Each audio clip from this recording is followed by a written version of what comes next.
Hello વિદ્યાર્થી મિત્રો, આજના વિડીયો લેક્ચરમાં આપણે નંબર સિરીઝને લગતો એક ટ્રિકી ક્વેશ્ચન લેશું. આપણે સિરીઝ આપેલી છે 4, 53, 54, 135 અને પછી ક્વેશ્ચન માર્ક. ડિફરન્સ બહુ વધુ નથી દેખાઈ રહ્યો એટલે ગુણાકાર નહીં, પણ આપણે કેટલો તફાવત છે એ જોશું.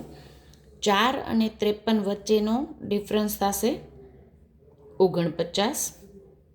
53 અને 54 વચ્ચેનો ડિફરન્સ થાય 1. 54 અને 135 વચ્ચેનો ડિફરન્સ થાય 81. હવે એના પછીની સંખ્યા શોધવા માટે આપણે આનો લોજિક લગાવીએ તો આપણે 49 અને 81માં દેખાઈ રહ્યું છે કે 49 છે એ 7નો વર્ગ છે, 81 એ 9નો વર્ગ છે, 1 એ 1નો વર્ગ છે. અહીંયા 7નો વર્ગ, પછી અહીંયા 8નો વર્ગ અને પછી અહીંયા 9નો વર્ગ હોત તો આપણે લોજિક લગાવી લેત, પણ અહીંયા વચ્ચે એકનો કંઈ લોજિક સમજાતો નથી. એટલે ઘણા બધા વિદ્યાર્થીઓ આ સરળ ક્વેશ્ચન છતાં ભૂલ કરતા હોય છે. આપણે જાણીએ છીએ કે 49ના વર્ગ માટે 7નો વર્ગ પણ 49 થાય અને -7નો વર્ગ કર્યો હોય તો પણ એ +49 જ થાય. એટલે હવે તમે જોશો તો કંઈક લોજિક દેખાય છે. -7 અને 1 વચ્ચેનો ડિફરન્સ કેટલો થાય?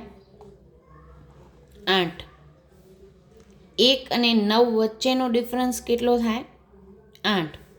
એટલે વર્ગ જે કરીએ છીએ એટલી સંખ્યાનો વધારો થાય છે, પણ વર્ગ જે સંખ્યાનો કરીએ છીએ 8થી વધે છે. -7માં 8 એડ કરવાથી 1 બન્યો, એનો વર્ગ આપણે એડ કર્યો. પછી 1માં 8 એડ કરવાથી 9, એનો વર્ગ 81 આપણે એડ કર્યો. એટલે હવે 9માં આપણે 8 ઉમેરતા 9 ને 8 17નો વર્ગ જે થશે એ 135માં ઉમેરશું તો નવી સંખ્યા મળશે. 17નો વર્ગ આપણે જાણીએ છીએ 289 થાય. 135 + 289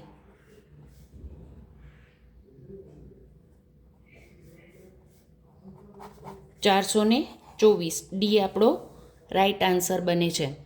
એટલે આ -7નો વર્ગ પણ 49 થાય એ લોજિક ન મળે તો આપણે 7, 1 અને 9નો વર્ગ પછી કયાનો વર્ગ કરશું એ ખ્યાલ આવે નહીં. એટલે ધ્યાન રાખીએ, અહીંયા આ લોજિકના કારણે આપણો ક્વેશ્ચન સોલ્વ થતો હતો.